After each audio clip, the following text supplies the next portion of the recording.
என்னாவது? Martin Luther பிரிந்து போகிறார். அப்படி வருவோம் வரலாறுல. மார்ட்டின் லூத்தர் பிரிந்து போகும்போது அவர் என்ன செய்ய வேண்டும்?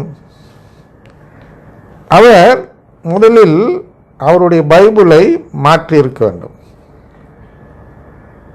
ஏன் மாற்றவில்லை? அதுதான் பார்க்கிறோம். அவர் என்ன செய்யணும்? ஒன்று எத்தியோப்பியன் பைபிளை ஏற்றுக்கிட்டு 88 நூலை மொழிபெயர்ப்பு செய்திருக்கணும், கிங் ஜேம்ஸ் வெர்ஷன் வரும்போது.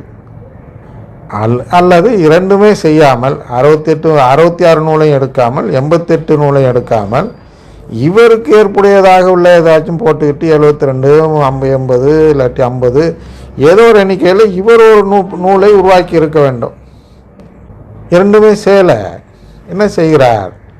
நேரடியாக கத்தோலிக்க பைபிள், அதாவது கான்ஸ்டன்டைன் பைபிளை ஏற்றுக்கொள்கிறார். ஏன் ஏற்றுக்கொள்கிறார்? இப்போ ரெண்டுக்கு என்ன வித்தியாசம்? கான்ஸ்டன்டைன் பைபிளுக்கும் எத்தியோப்பியன் பைபிளுக்கும் உள்ள வேறுபாடு என்ன பாருங்க. எத்தியோப்பியன் பைபிள் எந்த விதத்திலும் கத்தோலிக்க நம்பிக்கைக்கு முரணாக இருக்காது, கூடுதலாக இருக்கும்.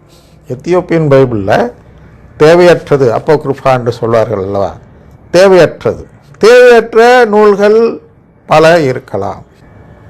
ஆனால் கத்தோலிக்க திருவிவிலியம் பொய், இந்த இடம் போய் அந்த இடம் போய் என்று சொல்லக்கூடிய விதத்தில் அது இருக்காது.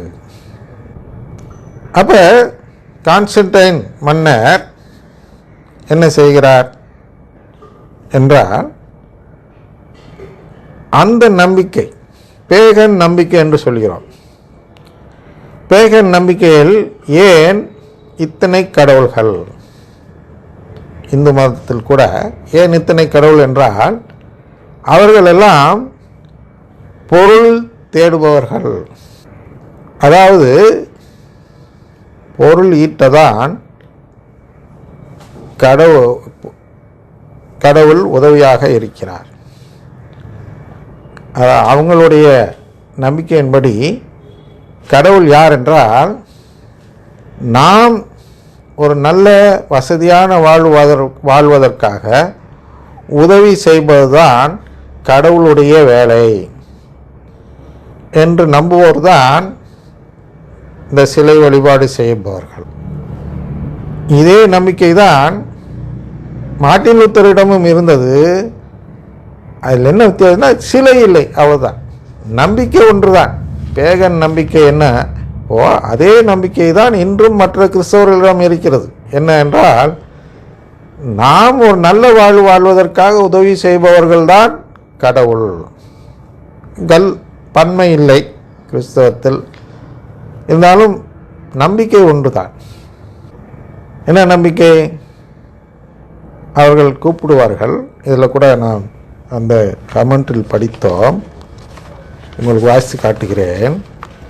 இந்த VS குமார் எழுதிய கமெண்ட்டுக்கு பிங்க் லவர் 67 என்று ஒருவர், அதான் அந்த பேரில் அவர் ரெஜிஸ்டர் பண்ணிடுறார். அவர் பதில் சொல்கிறார். பாருங்கள், வேதத்தை மட்டுமே ஃபாலோ செய்கிற ஏஜி சர்ச்சில் கடுமையான துர்மரணங்கள், சும்மா வாலிபால் விளையாட்டில் ஈடுபட்ட 45 வயதான ஒருவர் வாதை அடித்து இறக்கிறார்.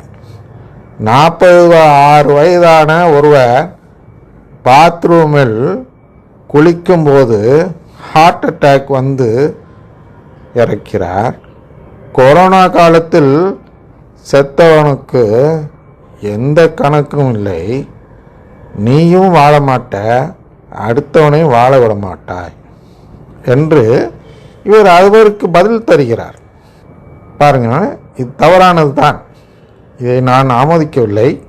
ஆனால் இவருடைய நம்பிக்கை, இவர் பார்த்தால் இந்த ஏஜி சபைக்கு, இந்த இவருக்கு VS குமாருக்கு எதிராக பேசுவது போன்று தெரியும். ஆனால் இவர்கள் 2 நபர்களுக்குமே ஒரே நம்பிக்கை தான். அவர்களுடைய நம்பிக்கையில் இருவரும் வாதாடுகிறார்கள். என்ன நம்பிக்கை? கடவுள்கிட்ட போனால் வாலிபால் விளையாடும் போது மரணம் வரக்கூடாது, கடவுள்கிட்ட போனால் குளிக்க ரூமில் வலிக்கி விழக்கூடாது, கடவுள்கிட்ட இருந்தால் கொரோனா காலத்தில் இறந்து போகக்கூடாது என்ற நம்பிக்கையில் பிங்க் லவர் என்ற அந்த இதை உடையவர் இருக்கிறார் அல்லவா. அவருக்கு எதிராக திருப்பி விஎஸ் குமார் பதில் சொல்கிறார். அவர் எங்கும் நன்மை செய்பவராகவும் சுற்றி திரிகிறார் என்று எழுதப்பட்டிருக்கிறது என்கிறார். பாருங்க, அவர் என்றும் எங்கும் நன்மை செய்கிறவர். அதான் அது இப்போ சத்த முன்னாடி சொன்னேன் அல்லவா, பேகன் நம்பிக்கை. கடவுள்னா நமக்கு உதவணும், எழுதப்பட்டிருக்கிறது என்கிறார். பாருங்க, அவர் என்றும் எங்கும் நன்மை செய்கிறவர். அதான் அது இப்போ சத்த முன்னாடி சொன்னேன் அல்லவா, பேகன் நம்பிக்கை. கடவுள்னா நமக்கு உதவணும் அப்படின்னு நம்புகிறவங்க தான் இந்த சிலை வழிபாடு நம்பிக்கை உடையவர்கள்.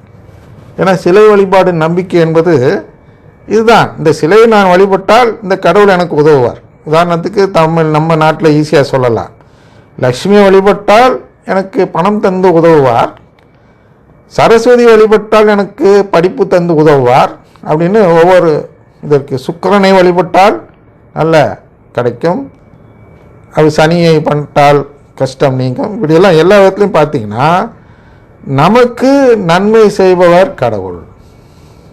அப்புறம் ஏன் பைபிள் அப்படி எழுதியிருக்கு அப்படின்னு கேட்பீங்க. இந்த நன்மை எங்கே வருதுன்னா, நன்மை தீமை படித்தேன் அல்லவா தொடக்க நூலில், வாழ்வா சாவா. இந்த நன்மை என்பது வாழ்வு தருபவர். வாழ்வுன்னு என்ன? கடவுளின் குடும்பத்தில் உறவு தருபவர் கடவுள். நம்ம கத்தோலிக்கருக்கு அவங்களுக்கு நன்மைன்னா பொருள் உதவி.